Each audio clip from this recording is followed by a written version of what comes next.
we're gonna do a mac and cheese. This is by far the easiest mac and cheese you will ever have in your life. Trust me when I tell you that. Any type of cheese works. Any kind of pasta works too. All right, first let's get started with the roux.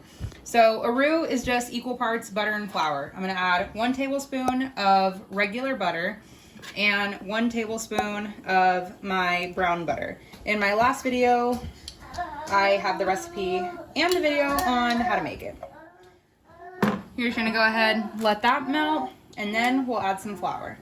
So since we have our 2 tablespoons of melted butter, we're gonna go ahead and add 2 tablespoons of flour.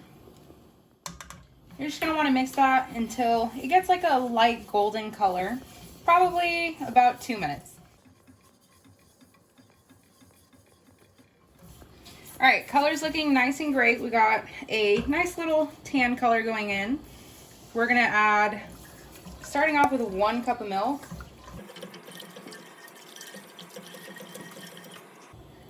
We're gonna go ahead and add another cup of milk. You're gonna wanna work over a medium heat. So while you're waiting for your cheese mixture, you're gonna wanna bring a small stock pot to a boil with a couple cups of water. And first you're gonna wanna add your salt. You want your pasta water to be as salty as the sea. It's gonna seem like a lot, but I promise you it isn't. This is the only chance you get to really season your pasta. In here I have a cup of dry elbows. You can go ahead and use rigatoni. Any shortcut of pasta works. And please do not add oil to your water. Just go ahead, mix it together as soon as you pour it in, and stir it every 3 minutes. It's pretty nice. It's gonna get thicker as it sits as well. We're gonna go ahead and hit it with some seasonings. I'm gonna add about 1/2 teaspoon of some cracked black pepper. And then we're gonna add a teaspoon of garlic powder, a teaspoon of onion powder, and a 1/2 teaspoon of paprika.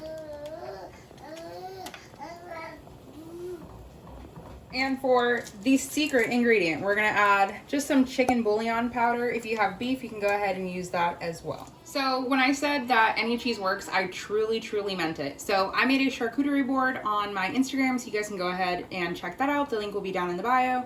And these are the cheeses that I had left over from it. I'm always getting asked what I do with my leftovers. How do I repurpose them without eating the same thing? So I had a bunch of cheese left over. Why not make mac and cheese? So this is a buffalo style cheddar cheese, super spicy, super good. We're gonna go ahead and add that in. This is the Kerrygold white Irish cheddar. I'm gonna go ahead and add that in as well. And this is the most basic, cheapest block of Kraft cheddar cheese. I'm gonna add that in too. And we're still gonna be working over a medium to medium low heat. When I was working on this recipe, I always would get grainy mac and cheese, and I didn't know why. And then I realized that my heat was too high, so it's gonna take a little bit for it to melt, and just wait it out. I promise it'll all be So the last cheese we're gonna add is this processed American cheese, the cheese you find in the middle aisles of the grocery store. No refrigeration necessary. It is the ultimate key to me, honestly, with getting the most creamy, melty, just pull apart mac and cheese. And I also wanted to mention that if your mac and cheese gets a little too thick, just go ahead and add some more milk. I also am using 2%, which is a thinner milk. So if you're using whole milk, you can go ahead and dilute it with a little bit of water, or just add a little bit less milk. So it's a little too thick for me. I'm gonna go ahead and add about 1/2 cup more of milk.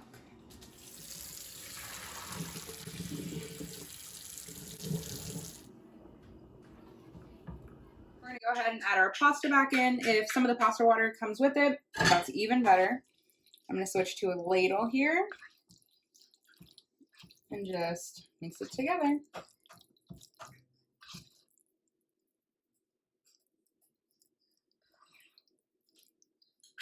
That's even better. I'm gonna switch to a ladle here